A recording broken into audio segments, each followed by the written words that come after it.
안녕하십니까.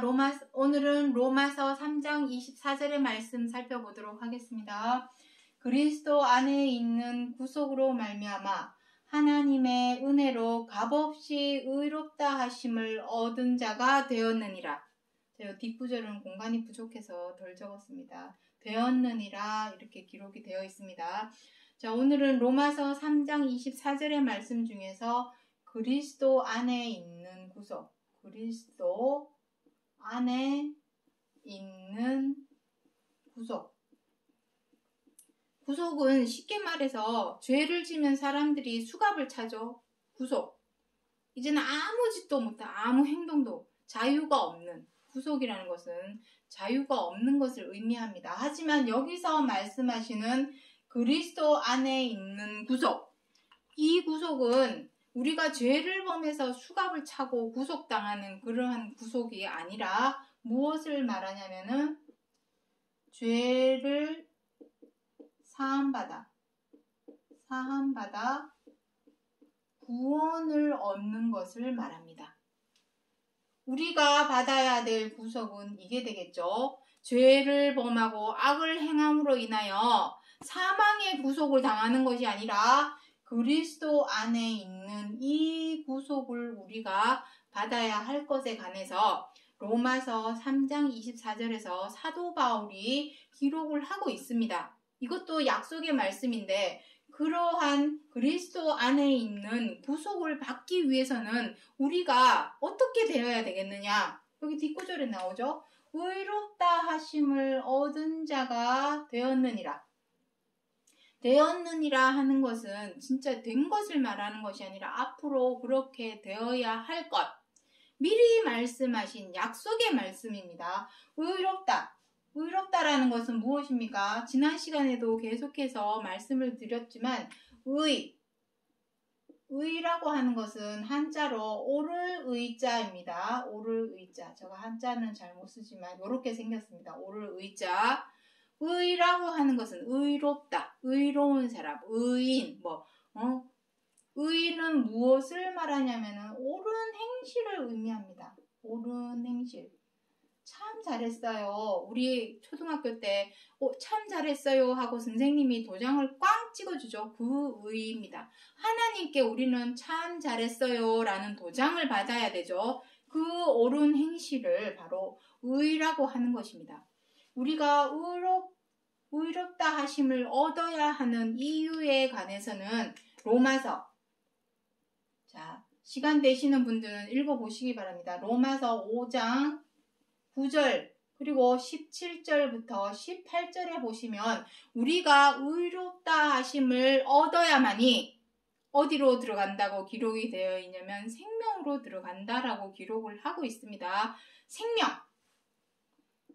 계속해서 이 생명에 대해서 말씀을 드렸지만 창세기 21장 몇 절입니까? 21장에 보시면 아브라함이 아브라함이 에셀나무 아래에서 영생의 하나님의 이름을 불렀다라고 기록을 하고 있습니다. 이름을 부름. 여기서 이름을 불렀다 하니까 여호와 이름만 불렀다라는 것이 아니라 그 이름이 말하는 이름 안에는 무엇이 있습니까? 그 이름 속에는 하나님께서 성경 66권을 통하여 우리 사람에게 전하고자 하는 사상, 이념, 이러한 것을 마음에 새겼다라는 것입니다. 이름만 여호와 부른다고 이름을 부르는 것을 말하는 것이 아니죠. 주여 믿습니다 한다고 믿는 것이 아닙니다. 믿는다면 그 믿음에 부합하는, 상응하는 합당한 행동, 옳은 행동, 행실, 의로운 행동을 하여야 합니다. 그 의로운 행동이 무엇이냐? 그것이 중요하죠.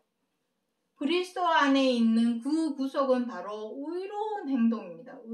믿음의 의라고 하겠습니다. 지우고 그리스도 안에 있는 구속, 우리가 그리스도 안에 있는 구속을 받아야 하는 이유는 바로 믿음의 의 때문입니다. 믿음의 의. 믿는다면 말로만 믿는다고 주여 믿습니다 한다고 믿는 것이 되는 것이 아니라 믿는다면 요한복음 14장 23절부터 24절에 너희가 나를 사랑하면 내 말을 지키리니 내 말은 내 말이 아니요 아버지 하나님의 말씀이니라. 지키는 것입니다. 믿음의 의라고 하는 것은 지키는, 순종, 지켜 행한. 무엇을 지켜 행하느냐? 성경 66권에서 하나님께서 우리 사람이 꼭 지켜 행하라고 하신 것 딱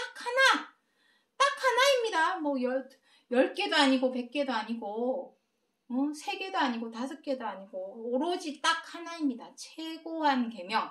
그거 하나만 지켜 행하라는 것입니다. 그것을 지켜 행하는 자에게 참 잘했어요 하고 도장을 꽝 찍어주는 것입니다. 그것이 바로 옳은 행실입니다. 믿음의 의. 그 의롭다함을 얻어야만이 하나님께 있는 이 영원 무한 차원의 생명, 무한한 차원의 생명으로 우리가 생명의 길로 나아갈 수 있게 되는 것입니다. 지금은 우리가 지난 시간에 다 설명을 드렸지만 한 사람이 죄를 범함으로 사망이 왔나니 라고 우리가 지난 시간에 다 했습니다. 죄를 범하고 모든 사람이 죄를 범함으로 인하여 사망이 지금 왕노를 하고 있죠. 썩고 죽는 사망. 그 사망이 왕노를 하고 있는 것입니다. 자, 그렇다면 그리스도 안에 있는 구속. 정확히 이 구속이 무엇을 말씀하는 것인지 제대로 알아야 우리도 그 구속을 받을 것이요. 그 구속을 인하여 하나님, 영생하는 하나님의 이름을 쫓아갈 수 있게 되는 것입니다. 그 구속이 무엇을 말하는지 하나하나 살펴보도록 하겠습니다. 먼저 로마서 1장 3절부터 4절에 이 아들로 말하면 육신으로는 다윗의 혈통, 혈통이요. 성결의 영으로는 죽은 가운데서 부활하여 능력으로 하나님의 아들로 인정되셨으니 처음부터 하나님의 아들이었던 것이 아닙니다. 후에 성결의 영으로 죽은 가운데서 부활함으로 인해서 그 능력으로 하나님의 아들로 인정이 되신 것입니다. 이 말씀을 요 말씀에 대해서 사도행전 2장 36절에는 무엇이라고 기록이 되어 있냐면은 그리스도가 되셨느니라 라고 기록을 하고 있습니다. 처음부터 그리스도가 아닙니다. 처음에는 뭐라 합니까? 이 아들로 말하면 육신으로는 무엇이랍니까? 다윗의 혈통. 다윗의 혈통이 무엇입니까? 다윗의 혈통. 혈통은 무엇을 말하냐면 족보를 의미합니다. 족보, 계보, 족보. 이 세상에 태어난 사람 중에 족보 없는 사람 있습니까? 저 역시도 상공파 29대 손입니다. 안동김과 상공파 29대 손. 저도 족보가 있습니다. 사람은 다 나름의 족보가 있습니다. 혈통을 다 가지고 있습니다. 자, 중요한 것은 성경 66권 하나님 말씀 안에서 혈통이 의미하는 것이 무엇이냐면 모든 사람이 이것을 의미하는 겁니다. 모든 사람은 다 혈통이 있고 또 족보가 다 있습니다. 모든 사람이 죄 아래 있음을 혈통으로 표현을 해 놓은 것입니다. 자, 보십시오. 우리가 그러하고, 우리의 부모가 그러하고, 우리의 부모의 부모가 그러하고, 또 그 부모의 부모가 다 그러합니다. 무엇이? 미우면 미워하고, 뜻대로 안 되면 분노하고, 마음에 안 들면 비방하고, 못마땅해지면 사나워져서 다투고, 언짢아지면 함부로 함부로 대하고 갑질하는 그러한 죄와 악, 대대손손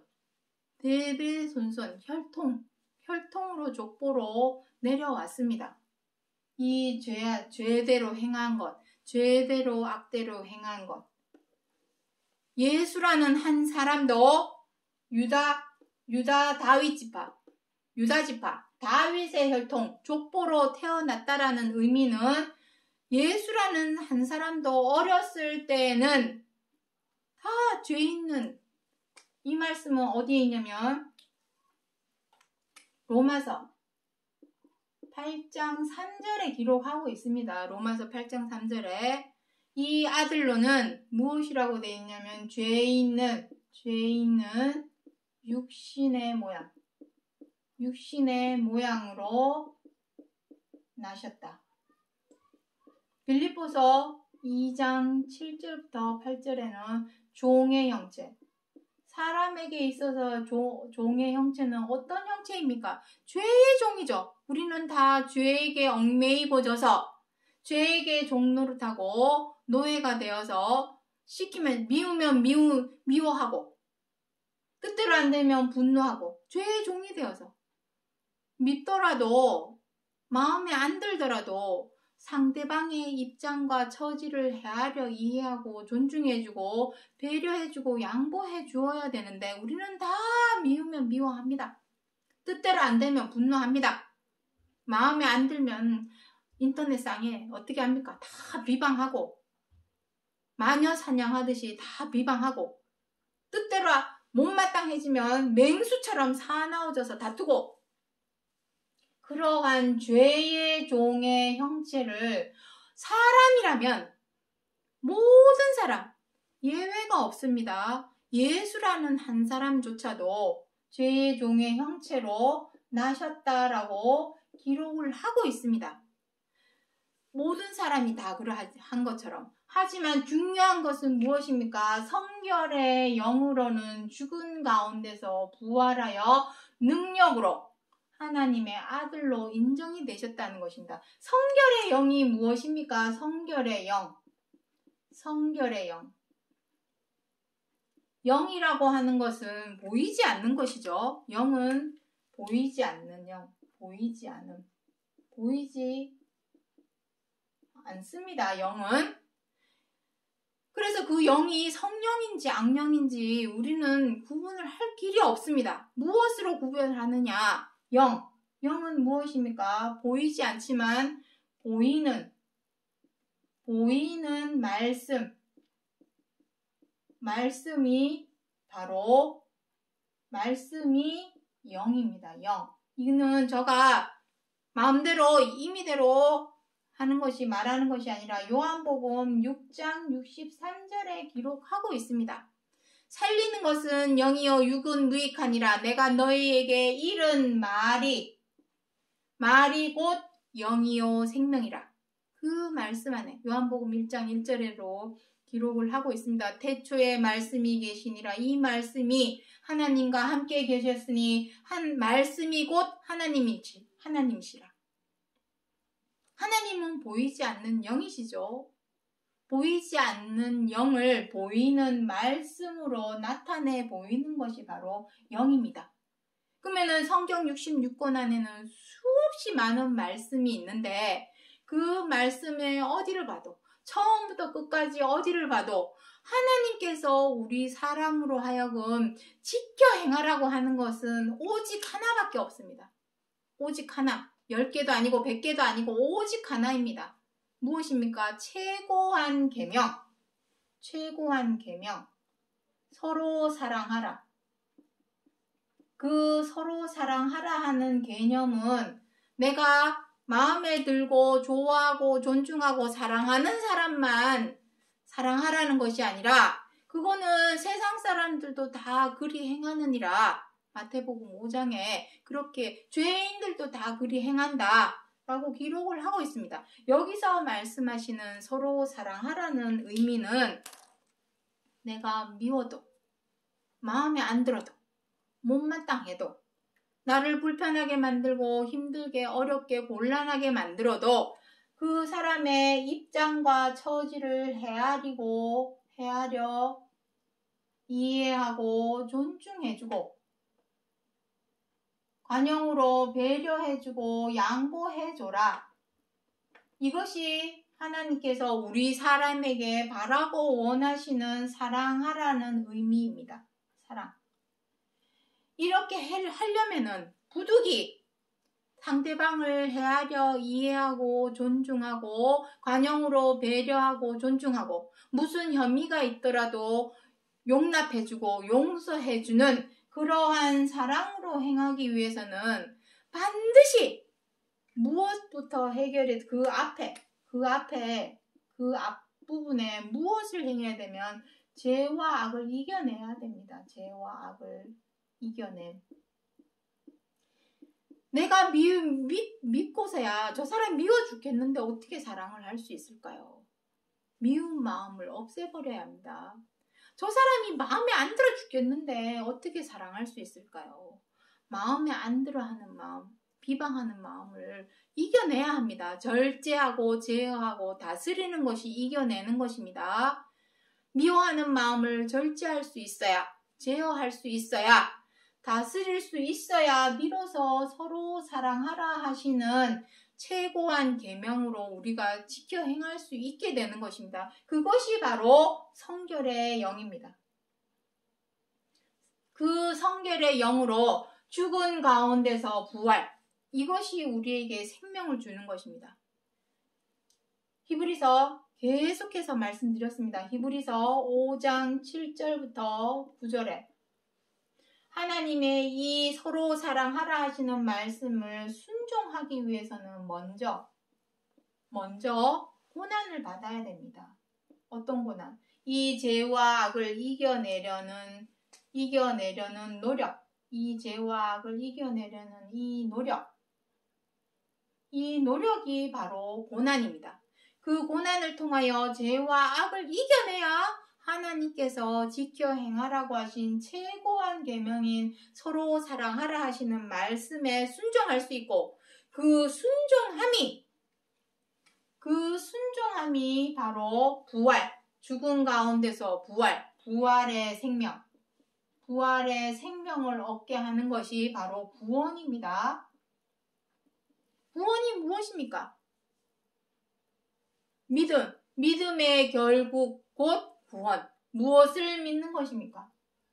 우리가 하나님의 말씀에 계명대로 순종할 때에 우리에게 생명을 주신다라고 하는 그 믿음의 결국 곧 구원. 그 구원은 바로 지켜 행해야 됩니다. 말로만 믿습니다. 혀로만 믿습니다. 주여 믿습니다 한다고 해서 구원을 얻는 것이 아니라 믿음에 부합하는 상응하는 합당한 행동, 옳은 행실, 믿음의 옳은 행실, 요것을 행하여야만이 생명을 얻고 부활의 생명을 얻고 그 부활의 생명을 얻는 것이 바로 구원이라는 것입니다. 이것을 히브리서 5장 7절부터 9절에 이거는 원칙입니다. 원칙. 하나님의 생명으로 들어가는 영생하는 하나님의 이름을 불렀다 했습니다. 그 생명의 하나님의 생명의 길로 나아가기 위해서는 반드시 원칙, 히브리서 5장 7절부터 9절에 이 원칙이 어디에나 적용이 된다라는 것을 기억하고 있어야 됩니다. 그래서 누가복음 10장 25절부터 28절에 어떤 율법사와 그리스도께서 대화하는 내용이 나옵니다.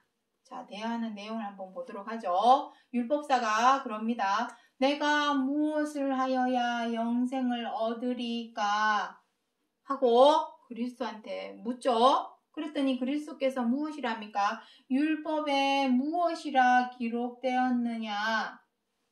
그랬더니 율법사가 뭐랍니까? 내 이웃을 내 몸과 같이 사랑하라 하였나이다.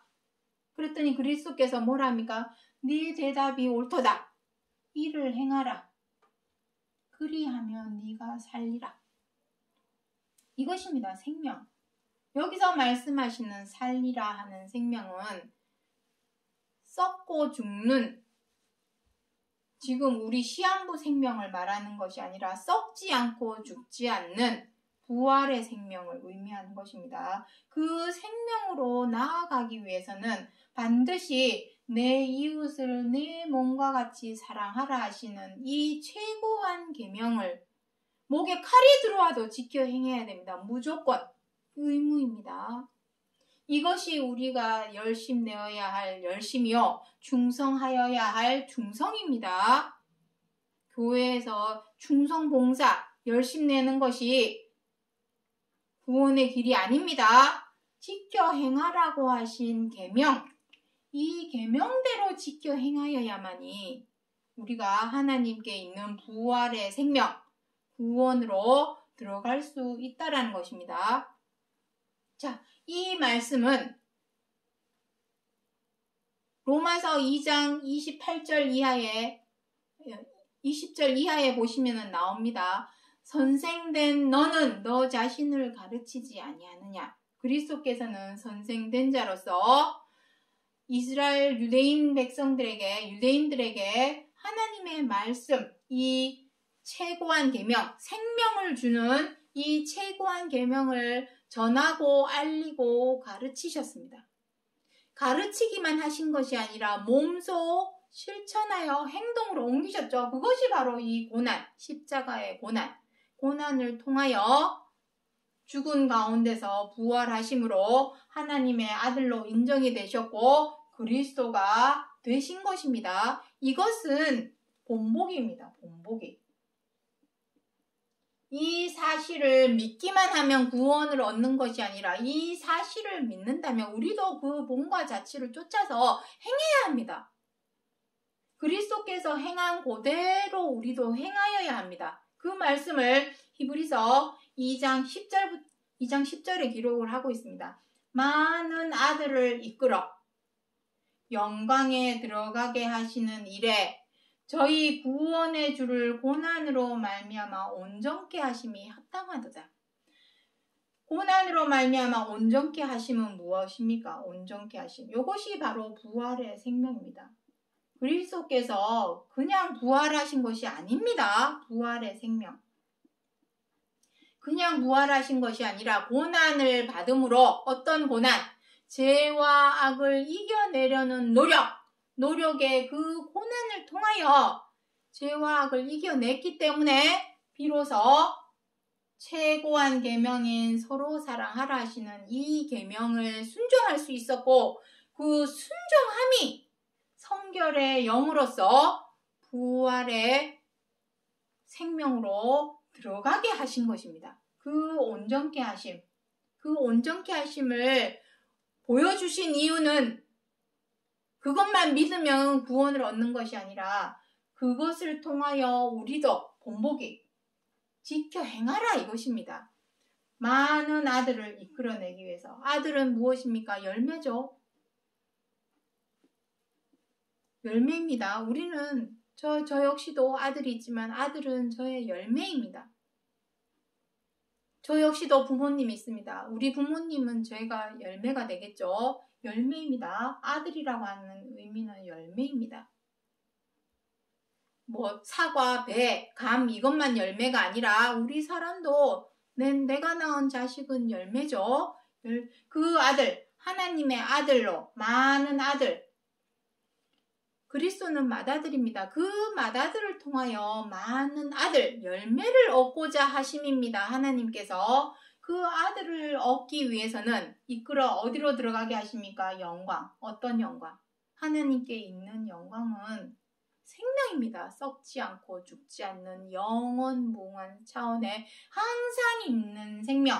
그 생명에 들어가게 하시려고 우리에게 누구를 주신 것입니까? 맏아들. 구원의 주, 맏아들을 주셨는데 그 구원의 주를 통하여 무엇을 보여주셨습니까? 고난을 통하여 순종함을 배워서 그 순종함이 구원으로 들어가는 길을 열어 놓으셨다. 그것을 우리를 통하여 본보기를 보고 본과 자치를 쫓아서 지켜 행하는 자, 그것이 믿음입니다. 믿음의 의. 그리스도께서 보여주신 그 본보기, 고난, 순종, 구원, 이 원칙, 이 세 가지 길을 걸으신 것과 같이 우리 또한 하나님의 아들, 열매가 되기 위해서는 그리스도께서 걸어가신 길을 너희도 걸어가라. 그래야만이 믿음의 의, 옳은 행실, 참 잘했어요. 잘했으므로 너희에게 생명을 주겠다. 그것이 로마서 5장 17절부터 18절에서 기록을 하고 있는 내용입니다. 자, 오늘의 제목을 잠깐 보도록 하겠습니다. 제목. 사람 가운데서 구속을 받아 처음 익은 열매로 하나님과 어린 양에게 속한 자들이니. 사람 가운데서. 이 지구상에는 얼마나 많은 사람이 있습니까? 바다의 모래보다도 더 많이 있습니다. 그 중에 정말 많은 아들은 열매입니다. 어떤 열매? 처음 익은 열매. 한 번도 하나님은 이 열매를 거둬들인 적이 없습니다.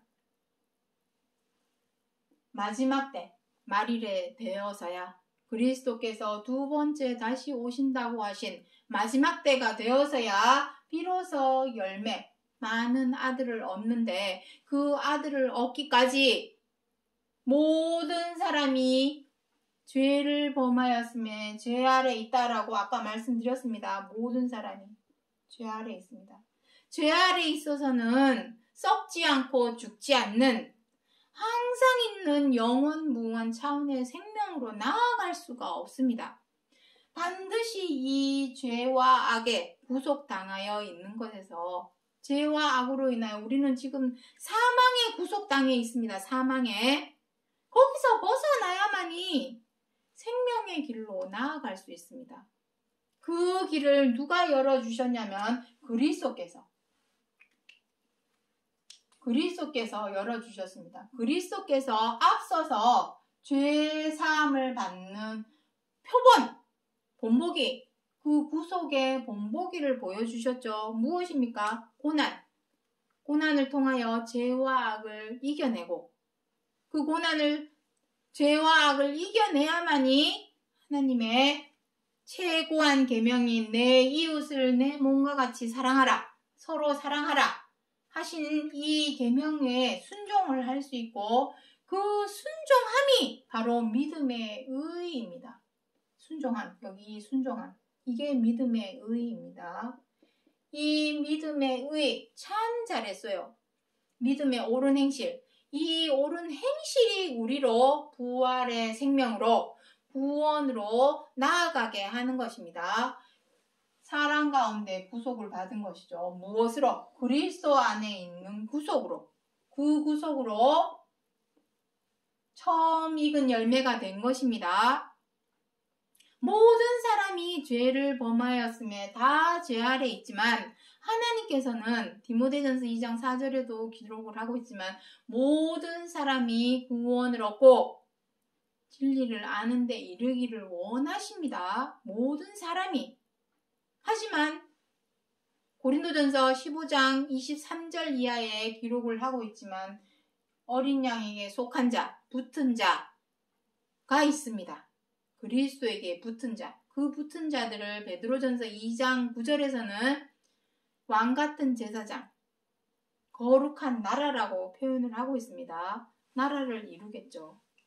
제사장으로서 죄 있는 사람들을 다시 그리스도 안에 있는 구속으로 들어오기 위해서 제사장이 필요합니다. 그러한 많은 아들, 그 처음 익은 열매, 그 열매가 씨가 필요합니다. 씨가 있어야 또 열매를 맺죠. 계시록 22장의 전장에 보시면은 기록이 되어 있습니다.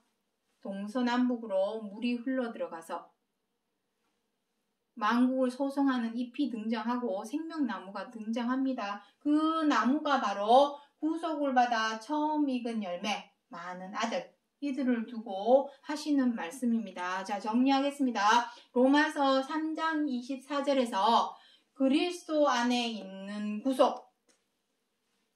구속은 죄를 사함을 받아서 얻는 구원을 의미합니다. 지금까지 우리 사람은 죄를 행하고 죄대로 악대로 행함으로 인하여 사망에 구속당해왔죠. 사망이 종로를 타여서 썩고 죽는 사망에 우리는 지금 굴복하고 있습니다. 하지만 하나님께서 사람을 지으신 것은 마치 토기장이가 그릇을 깨뜨리기 위해서 만들지 않는 것처럼 하나님께서 사람을 죽게 만들려고 지으신 것이 아닙니다. 하나님께 있는 영원 무궁한 차원의 생명, 그 생명으로 들어가게 하시려고 만들었지만 우리 사람이 그 자유의지로 죄 미우면 미워하고 뜻대로 안 되면 분노하는 죄와 악을 행하는 것을 택함으로 그 책임의 대가는 바로 사망이었던 것입니다. 사망. 자, 여기는 없죠. 로마서 5장 12절부터 14절에 나옵니다. 사람이 죄를 범함으로 사망이 왔나니 사망의 구속당해 있던 것을 이제는 그리스도 안에 있는 구속으로 말미암아 어떻게 하고자 하는 것입니까? 의롭다 하심을 얻게 하여서 하나님께 있는 생명, 썩지 않고 죽지 않는 영원 무궁한 차원에 항상 있는 생명으로 들어가게 하고자 함이 바로 그리스도 안에 있는 이 구속이요. 그 구속으로 들어가기 위해서는 그리스도께서 보이신 본보기, 고난, 순종, 죄와 악을 이겨내려고 하는 그 노력의 십자가의 고난, 그 고난을 통하여 죄와 악을 이겨내서 내 이웃을 내 몸과 같이 사랑하라 하시는 이 최고한 계명에 순종하여야만이 우리가 하나님께 있는 부활의 생명, 성결의 영어로는 죽은 가운데서 부활했다라고 있죠. 이 부활의 생명으로 나아갈 수 있고 그 생명에 들어가는 것이 바로 구원입니다. 그것을 나타내 보이기 위해서 몸소 실천하여 보여주신 이 본보기대로 우리가 지켜 행하여야만이 비로소 하나님의 은혜로 값없이 의롭다 하심을 얻은 자가 되게 하여서 하나님께 있는 생명으로 들어가게 하고자 함이 그리스도 안에 있는 구속을 몸소 실천하여 보여주신 것이요. 그것을 사도 바울이 미리 말씀하여 주신 약속의 말씀이라는 것을 기억해 주시기 바랍니다. 오늘 여기까지 하고 마치겠습니다. 감사합니다.